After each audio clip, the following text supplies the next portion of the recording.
America will lead mankind to the stars once again. The Johnson Space Center knows well the high cost of inaction. The men and women of NASA have always been committed to American leadership in space, but too often our policymakers have failed to match your conviction with action and investment for the future. The last decade is proof.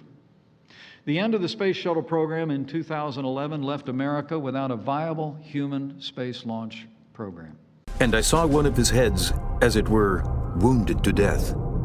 And his deadly wound was healed, and all the world wondered after the beast.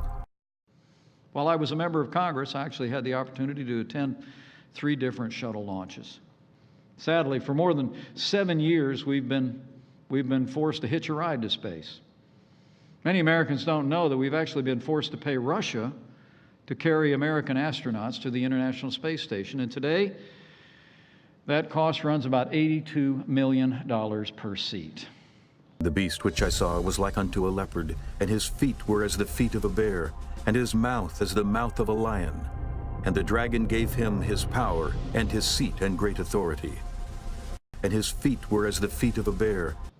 Those days are about to be over. And his deadly wound was healed.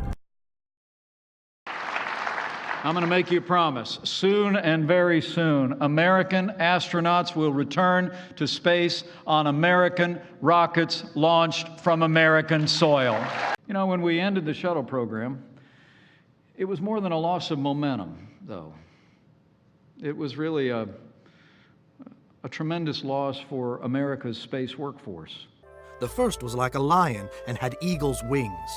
I beheld till the wings thereof were plucked, and it was lifted up from the earth, and made stand upon the feet as a man, and a man's heart was given to it. The end of the Space Shuttle program meant that many of our leading researchers, technicians, and space professionals no longer had a mission. Here at the Johnson Space Center alone, some 3,200 contractors were laid off. Cutbacks and consequences rippled through universities, research labs, our space industrial base, and even the Department of Defense. I mean, these were men and women who you knew, you worked with. They were men and women of creativity and intellect and unparalleled skill, but they were frankly victims of our government's short-sightedness in those days. America lost nearly a decade of space experience. We worked very closely with private industry to deliver critical cargo and material to the International Space Station.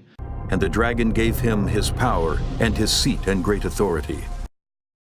Through the Commercial Resupply Services, which has already successfully completed 23 different missions with more on the way.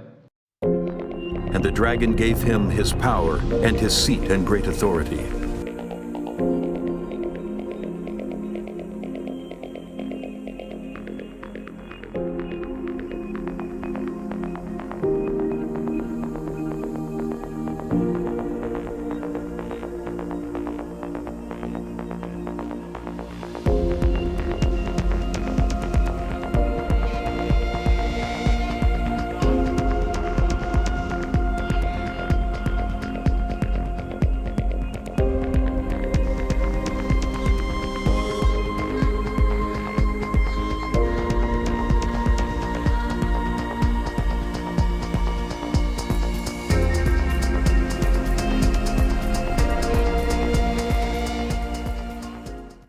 As we speak, you're making remarkable progress on the Commercial Crew Program.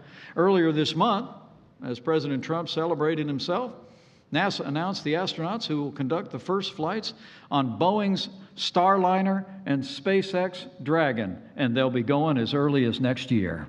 America will not ever abandon the critical domain of space.